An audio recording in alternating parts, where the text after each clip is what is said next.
Hello everyone. Before I begin this video, I just want to tell you that the footage and video that you will see in this video, will it, it I should say will that is considered graphic slash disturbing to some people, and it is disturbing to me to watch as well. Um, so yeah, I just want to say that.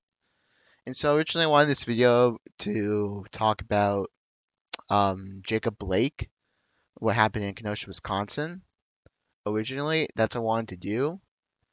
I did my research on the police protocol, like what the police did wrong and what Jacob Blake could have done better or whatever. But I just thought you know what, I'm not gonna do that. I'm gonna just like my idea of it changed to more of what happened after Jacob Blake was shot 7 times in the back. Luckily, he is still alive so far that I know.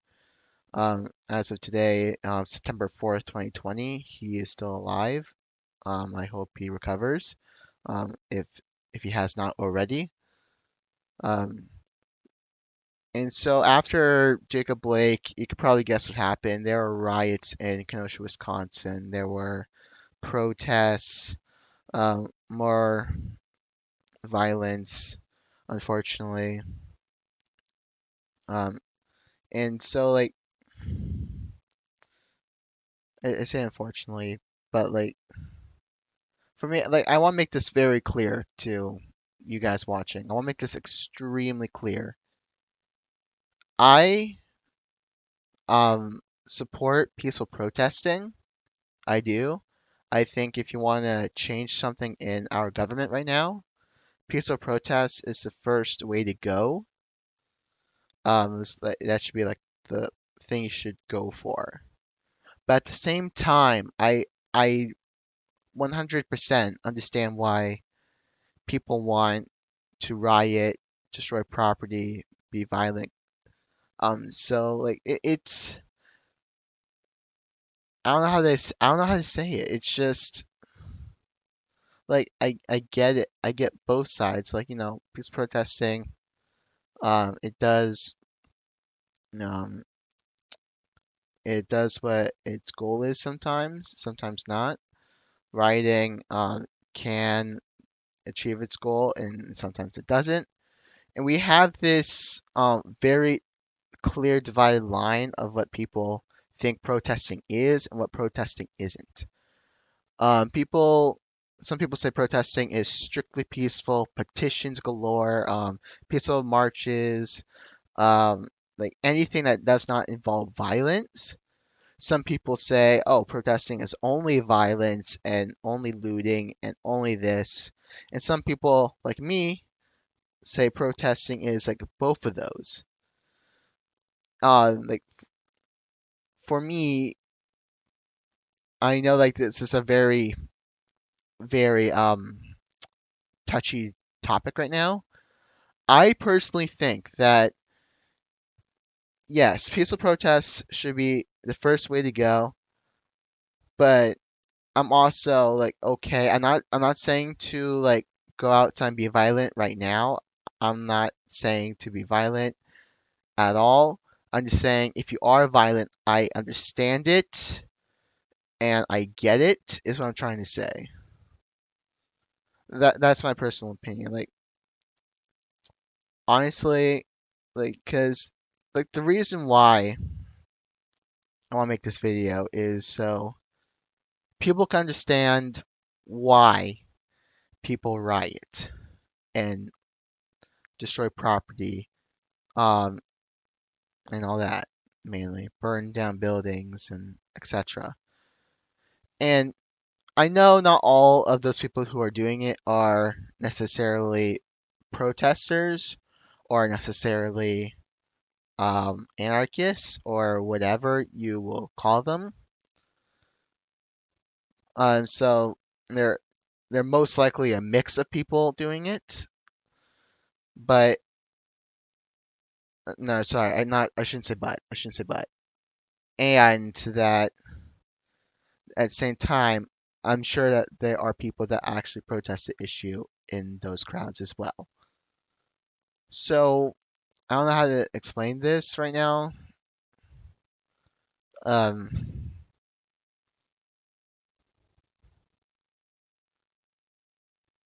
so if you are suppressed for 100 years, 200 years, like African Americans were in this country when there was slavery, and then after slavery there was the um, KKK and Jim Crow laws, and also what was it, the 14th Amendment, or was it 13th? I think it's the 13th. It also, luckily, it abolished slavery, except it left a loophole for slavery to be a punishment for a crime, which gave an incentive for um, some people to arrest people of color, send them to prison so they can still get their slave labor. And I'm not making this up. And a good thing that you could look at is this book, American Prison. It talks all about what I'm referencing right now. I personally have not finished it, but I read a good portion of it so far, and it does talk about the 13th Amendment and that kind of thing. So if you want to read more about that, American Prison by Shane Bauer, I'll hold it up to the camera so you can see. So yeah, if you want to learn more about that, that's a good place you could look at. And also, after the KKK and Jim Crow laws have ended, that is great. There's still like racial profiling. There is still police brutality against people of color, and there's no doubt in my mind or in anyone's minds these days, that people of color get treated worse than people who aren't of color when they are being confronted by police. There's no doubt about that. There's absolutely no doubt. And so the reason why that lots of people know this, and it's so blatantly obvious, like for example, Kyle Rittenhouse, the 17-year-old who was clearly holding, I don't know my guns at all, like some sort of M16 or AR-15, whatever, clearly holding a gun right in front of the police, um, who shot and killed two people and injured one, walks by police with his hands up in the air, like three patrol cars passing by, with like as if he didn't do anything wrong. Like luckily he was arrested the next day, but he was treated like his life, matters. Because with Jacob Blake, um, so far that I know that it was Jacob Blake who was trying to like break up a fight, and the police were called during that time. The police arrived, and when Jacob Blake was heading back to his car, police drew their guns. Um, one of the police officers, I forget his name, was following him with his gun to his car, and when he opened the door, leaned in, um, the officer shot Jacob Blake 7 times in the back. And so the reason for this is that the police suspected that Jacob Blake was going for a gun in his car and possibly a knife in his car, which there was a knife in the car under the floorboard of the car. So from what I heard, there was no gun to ever be found in the car. So like Jacob Blake, we don't know what he was doing going back to the car, why he didn't follow police orders. I don't know. Um, but shooting him 7 times in the back is just overkill. That's just trigger happy. It really is. Like a man, a black man suspected going for a knife and possibly a gun, which there was no gun ever found later on, gets shot 7 times in the back, while a white 17-year-old carrying an M16, AR-15, whatever gun that is, shoots 2 people dead and injures one, walks by police patrol cars um, as if nothing happened, but gets arrested the next day. So, like, there is clearly, it's so blatant that police treat white people differently, like, compared to people of color. It's so clear, and that is why it's why people go out and have so much anger in them, releasing it in riots. That is why. It's just blatantly clear. Um, and that is why I join protests, Black Lives Matter marches. I have not participated in any riots myself, and I never plan to. Like again, for me personally, I understand if you want to riot, I just will not join you, but I just won't stop you either. So like I'm neutral when it compares to that, but I'm not saying you should riot for the fun of it. Don't riot for the fun at all. Don't riot for fun. That's what I'm trying to say, I guess. Like I want to be very careful of what I say, because I don't want people going out and writing just because I said so. So I'm trying to be very careful with my words.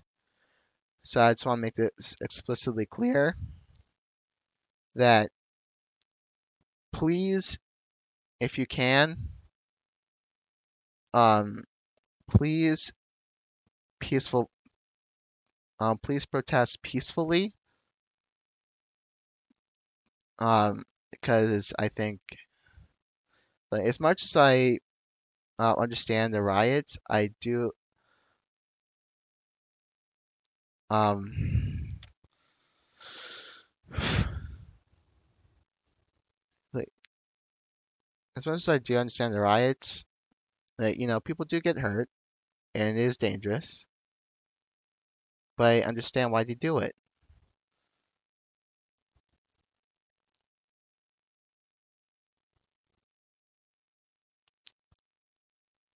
So yeah, I'm just trying to say, if you're mad like I am and upset about the systemic racism in our country that is, like, so blatant and so clear, if you can't find it in your heart to peaceful protest, um,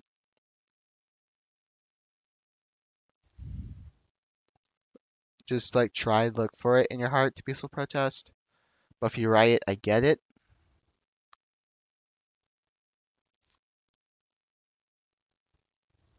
That's what I'm trying to say. That's what I'm really trying to say. I'm just trying to get you to understand why people riot. That's the whole point of this video. Like, one man, Dr. King, has said once that riot is the language of the unheard. Dr. King once said that, and I agree with that fully.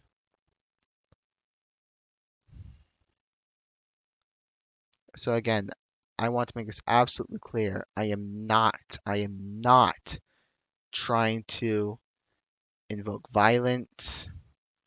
I'm not trying to tell you to kill people. I don't want that. I just want to say I understand. I understand why you're angry. I understand why you riot.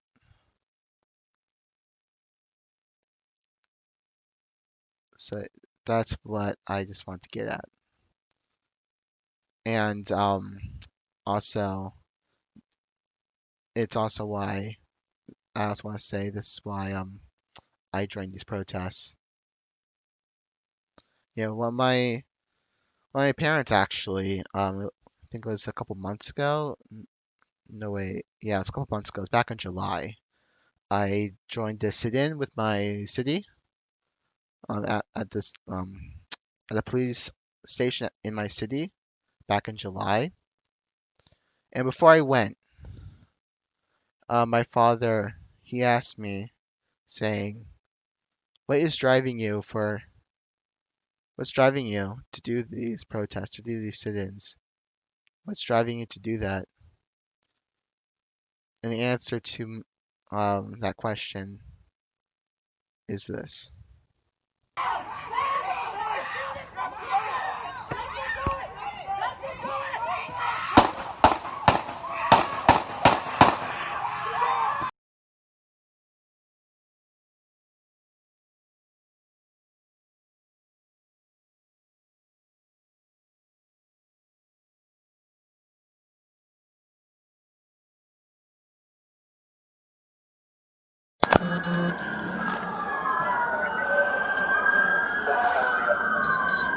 What did he point at us? I don't know, man.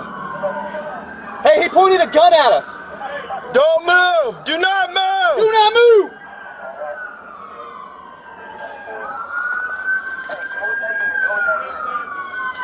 All right, hey. What's up? You see that? Yeah. No, I do not see him yet. Which way did he go? Go ahead. He ran! Officers conducting a drug raid burst into Taylor's home and shot her 8 times. In newly released audio of Kenneth Walker's interview with Louisville police, Walker says he and Taylor were in bed the night of March 13th when they heard someone banging on the door. She's like, "Who is it?" loud at the top of her lungs. No response. Louisville police say officers did knock and identified themselves, but Taylor's family attorney, Ben Crump, says that's not true. Everybody there said they never heard the police identify themselves. In his interview with investigators, Louisville Police Sergeant Jonathan Mattingly explained that despite having a no-knock warrant, they knocked because they didn't consider Taylor a major threat. Our intent was to give her plenty of time to come to the door because they said she was probably there alone. But she wasn't alone. Walker, a licensed gun owner, fired one shot, hitting Mattingly in the leg. The door, comes, off the hinges. So I just let off one shot. I still can't see who it is or anything. And so I just returned fire. I got 4 rounds off. And it was simultaneous. It's boom, boom, boom, boom, boom. So yeah, those are my thoughts on why we riot. I'm going to make it clear one last time. Please protest peacefully. But if you riot, I get it.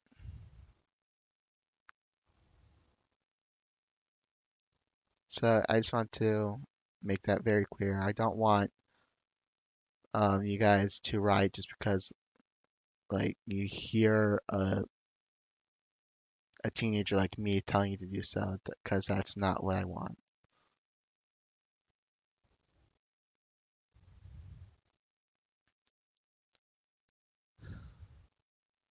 So yeah, that's gonna be the end of this video. I'll see you guys later on.